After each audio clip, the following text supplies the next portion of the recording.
Hello everyone, welcome back to Year 10 Mathematics. My name is Victor and today we're going to be learning about simultaneous equations and we're going to be substituting today. Now, if I tell you, let's say for example, I have an equation of x plus y equals 10, for example, okay? Then what are x and y? Now, the thing is, you don't actually know because x can be something like 5, y can be 5, but it can also be 8 and 2. But it can also be 100 and negative 90. So one equation with two variables is unsolvable. But if I give you a second equation, we can lock them down. This is called simultaneous equations right here. So what we want to do is we're going to be doing substituting stuff. Okay, let me just delete that right here and we'll zoom into the problem and example right next to us on our left, as you can see right here.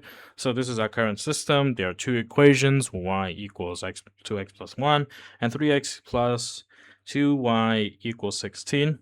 Now, we want to find one specific x and one specific y that makes both equations true at the exact same time. So if method number one we're going to do is, which is called substitution, we're going to isolate a variable. We need one of our equations to say y equals something or x equals something. So y equals something, x equals something. So we need to isolate the y or the x. It doesn't really matter as long as we can achieve this, then we're good. Okay. So if you look at equation number one, we have y equals 2x plus 2. It already says in the form of y equals something. So that they're the same thing, and we're going to be using this.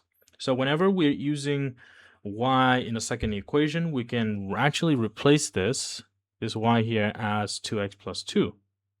We can replace this with 2x plus 2 right here, because they're the same thing, they're equal. So we can substitute a bracket where we can not just a letter, okay? So in actuality, what you're going to see is that why do we have this as the case? Because we have our original one here, and we're going to be writing it as 2x plus 3x plus 2, and then brackets plus 16. And then I just need to replace the brackets here as in 2x plus 1. Simple as that. And so we have officially done what? We have officially, I'm going to expand this, and I have, this is as well, 4x plus 2 going to be equals to 16. So what we just did is that we have expanded and we have isolated this to only down to one single variable, which is going to be x. The y is gone, and this just returns to our year 9 equation. So we're going to expand that bracket. We have done that. And so we're going to simplify this to 7x plus 2 equals 16.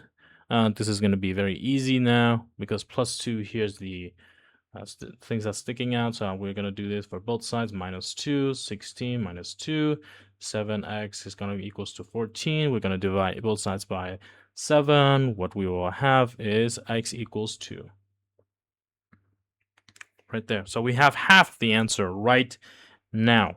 We have x, and we just know that 2y equals 2x plus 2. Now we need to reverse substitute, so we need to put it back here to find the y. So we need to substitute x equals 2 back into our very first equation. What we will have is 2 times 2 plus 1. This will equals to 4 plus 1. This will give us 5. And the solution we'll have is x equals 2, y equals 5 as a coordinate, or 2 comma 5 as well. Okay, so isolate a variable, substitute a bracket, not just a letter. And if you're wondering how this would look on a graph, 2 comma 5, something like this, then what does the graph look like within your head? Why is the answer a coordinate? Because let's say, for example, these equations, as you can see right here, y equals 2x plus 1. This is basically a line that you can graph right now. 3x plus 2y is also another line. If you draw them on a Cartesian plane, right? Okay, if you draw them on a Cartesian plane, you would actually see that these two lines right here, these two equations, which are two lines, crash into each other, the intersection at exactly 2, 5.